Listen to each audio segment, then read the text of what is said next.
మీ ముందు ప్రెసిడెంట్గా ఉన్న వ్యక్తి అద్భుతంగా బీజేపీ గ్రాఫ్ని పెంచితే టకీమని కింద పడేసి కిషన్ రెడ్డి గారిని ఎందుకు తీసుకురావాల్సి వచ్చింది? అది కదా నేను కావాలని కోరుకోలేదు కదా, అది క్లిష్ట పరిస్థితుల్లో ఉన్నది కాబట్టి తీసుకొచ్చారు.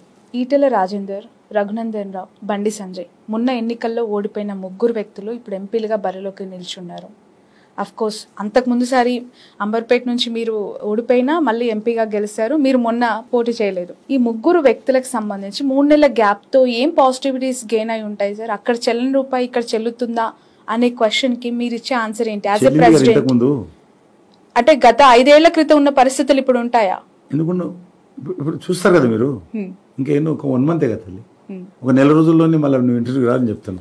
అంటే నేను ఎందుకు అడుగుతున్నాను అంటే సార్, నేను వాస్తవం నువ్వు అనేది కరెక్ట్, ప్రశ్నలు వస్తున్నాయి కాబట్టి చెప్తున్నాను. మీ ద్వారాని చెల్లుతుందా లేదా నెల రోజుల తర్వాత జరిగేటువంటి పోలింగ్ రోజు తెలిసిపోతుంది. ఎందుకు సర్వే చేస్తే తెలుస్తుంది కదా. నమ్మొచ్చా సార్ సర్వేలని? నమ్మొచ్చా? మీరు నమ్ముతారా? ఒక సర్వే నమ్మొచ్చు, 10 సర్వేలు వచ్చినప్పుడు నమ్ము, ఒక సర్వే నమ్మకపోవచ్చు. అనేకమైనటువంటి పరస్పర విరుద్ధమైనటువంటి సంస్థలు కూడా చేసిన సర్వేలలో సానుకూలంగా ఉన్నప్పుడు నమ్మకుంటే ఎట్లుంటుంది? అల్టిమేట్గా కొన్ని బోకస్ సర్వేలు ఉంటాయి, కొన్ని ఇంట్లో కూర్చొని తయారు చేస్తారు, కంప్యూటర్లోనే సర్వే చేసుకుంటారు వాళ్ళే ఇంట్లో కూర్చొని. కొంతమంది సెల్ ఫోన్లో ఫోన్ చేసి కనుక్కుంటారు, కొంతమంది ఫిజికల్గా పోతారు. కాబట్టి మొత్తం నమ్మినా నమ్మకపోయినా నేను తిరుగుతున్నా కదా, నాకు తెలుస్తుంది కదా, నా ఫీడ్బ్యాక్ అనుభవం కూడా ఉంది కదా, గతంలో వచ్చినటువంటి అనుభవం కూడా ఉంది కదా. రేవంత్ రెడ్డి ఓడిపోయిండు, గెలిచిండు ఎంపీగా. బండి సంజయ్ ఓడిపోయిండు, గెలిచిండు. నేను ఓడిపోయాను, గెలిచాము. ఉత్తమ్ కుమార్ రెడ్డి ఓడిపోయిండు, గెలిచిండు. కాబట్టి ఉదాహరణలు ఉన్నాయి కదా, ఒకటి ఉదాహరణ లేదనుకోవడం తప్పు.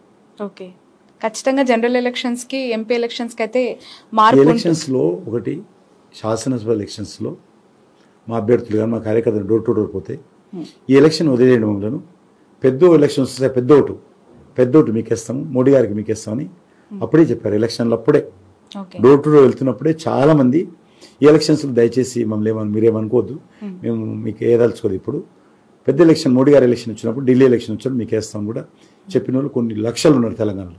ఓకే సార్, మీరు ప్రచారం స్టార్ట్ చేసినప్పటి నుంచి ఇప్పటి వరకు door to door campaigns, jeep rallies, ఎన్నో రకాలుగా మీ ప్రచారం కొనసాగిస్తున్నారు కదా. ఇక్కడ కొత్తగా అధికారంలోకి వచ్చిన కాంగ్రెస్ పార్టీ యొక్క లోటుపాట్లు మీ దృష్టికి ఎక్కువగా ఏమొచ్చాయి సార్? అసలు ఇంకా ప్రభుత్వం ఇంకా స్టార్ట్ కాలేదనుకుంటున్నాను. ఉదాహరణకు నేను ప్రభుత్వం ఫెయిల్ అయింది, కానీ వాళ్ళు ఇచ్చిన హామీలను జ్ఞాపకం చేస్తున్నాను. మీరు 100 రోజులు అమలు చేస్తామన్నారు కదా, ఎవరు అడగలే. 100 రోజుల్లో చేయమని ఎవరు అడిగారా? మీరు అప్పుడే చెప్పేది 6 నెలలు, సంవత్సరం అనకుండా 100 days అని మీరే చెప్పారు కదా. ఆ మాట నిలబెట్టుకోవాల్సిన బాధ్యత వాళ్ళది. నేను కాంగ్రెస్ని ఏమంటున్నానంటే, ఎవరైనా ప్రజలు మీ ఆఫీస్కి వచ్చి ఎట్టి పరిస్థితుల్లో ఈ పెట్టండి, మీరు 100 రోజులు చేయండి, అప్పుడే మీకు ఓట్లు వేస్తాం అని చెప్పారా? ఈ గ్యారంటీలో ఓట్లు వేశారు ప్రజలు. కేసీఆర్ పోవాలని కోరుకున్నారు. ఆల్టర్నేటివ్గా ఉన్నటువంటి పరిస్థితుల్లో వాళ్ళు అనేక సంవత్సరాలుగా కాంగ్రెస్ పార్టీ రాష్ట్రంలో అధికారంలో ఉంది, మంచి పర్సనాలిటీస్ ఉన్నారు పార్టీలో. మేము ఎప్పుడు కూడా అధికారంలో లేము తెలంగాణలో, ఏ రోజు కూడా మేము అధికారం రాలేదు ఇప్పటివరకు. కాంగ్రెస్ పార్టీ 60 సంవత్సరాలు పరిపాలించింది ఈ తెలంగాణలో కూడా. నాయకులు ఉన్నారు, ఓట్ బ్యాంక్ ఉంది. కాబట్టి వాళ్ళు మాకంటే ఎక్కువ విశ్వాసం కల్పించడంలో సక్సెస్ అయ్యారు. కాబట్టి మేము అనేక రకాలుగా కొన్ని నిర్ణయాలు తీసుకోవడంలో కూడా కొన్ని పొరపాటు జరిగి ఉండొచ్చు, కానీ వాళ్ళు సక్సెస్ అయ్యారు, గెలిచారు. మీరు హామీ ఇచ్చారు కాబట్టి నేను అమలు చేయాలంటున్నాను. ఈరోజు హైదరాబాద్లో వాటర్ సమస్య ఉంది, ఎవరు పట్టించుకునే పరిస్థితి లేదు. డ్రైనేజ్ ఓవర్ఫ్లో అవుతుంది, డ్రైనేజ్ వాటర్లో కలుస్తుంది, పట్టించుకునే పరిస్థితి లేదు. రోడ్ల గుంతలు పూడ్చే పరిస్థితి లేదు, వీధి లైట్లు పోతే చేసే పరిస్థితి లేదు, పార్కులు లైట్లు పోతే పార్కులు వాటర్ లేకపోతే వాటర్ పెట్టే పరిస్థితి లేదు పార్కులలో. కాబట్టి అనేక రకాల సమస్యలు ఈరోజు హైదరాబాద్లో ఉన్నాయి. కొత్త రేషన్ కార్డ్స్ ఇస్తామని ఇవ్వలేదు. ఉన్న రేషన్ కార్డ్స్ ఈరోజు ఆంధ్రప్రదేశ్, నేను ఎమ్మెల్యే ఉన్నప్పుడు ఇచ్చిన కార్డ్సే నంబర్పేటలో చూస్తే 2004 to 2009 మధ్యలో ఇచ్చిన రేషన్ కార్డ్సే ఇంకా ఉన్నాయి. ఇప్పుడు కూడా ఆంధ్రప్రదేశ్ అనే ఉంటుంది.